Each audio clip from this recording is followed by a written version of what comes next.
অনেকগুলো দিন পর আবারও শ্বশুরবাড়িতে যাচ্ছি। বেশ কিছুদিন পরই বলা চলে, কারণ এক্সাম চলছিল আমার অ্যান্ড আমার হাসব্যান্ডেরও। আমারটা যদিও একটু কম সময় ছিল, বাট আমার হাসব্যান্ডেরটা আরো বেশি সময় ছিল। তো অনেকদিন পর এখন আবারও যাচ্ছি। সামনে আমার আবারও এক্সাম আছে। তাই ভাবলাম এখনই ঘুরে আসার পরিপক্ক সময় আরকি। আর তোমাদের সাথে শেয়ার করেছিলাম ওয়েডিং এর গিফটটা। বাট ওই ওয়েডিং ইনভিটেশনে আমরা যেতে পারিনি। কারণ ছিল আমার হাসব্যান্ডের এক্সাম। সে এক্সাম দিয়ে আসতে প্রায় বিকাল হয়ে গিয়েছিল। আর সেই সময় যাওয়াটাও পসিবল না।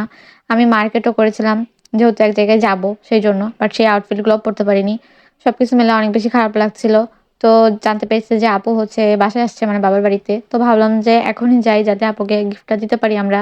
তো যাওয়ার পথে ওদের একটা হোটেল আছে, সো সেখানে নামিয়ে দিয়ে গেলাম। মানে গিফটটা আরকি, যাতে আপুর হাতে পৌঁছাতে পারি আরকি। অ্যান্ড সারা রাস্তা মুস্কান ঘুমাতে আসছে। আর সে যখন তার দাদাবাড়ির রাস্তার একদমই কাছাকাছি, মানে বাসার কাছাকাছি, তখন সে ঘুম থেকে উঠেছে আর এখন সবাইকে আল্লাহ হাফেজ দিচ্ছে। মানে সে খুব খুশি এখন। বাহিরে আসলে এমনিতেই মুস্কান অনেক বেশি খুশি হয়, আর আমিও চেষ্টা করি ওকে বাহিরে নেওয়ার। সো আজকের মতো আল্লাহ হাফেজ, কারণ শ্বশুরবাড়ি পৌঁছে গিয়েছি।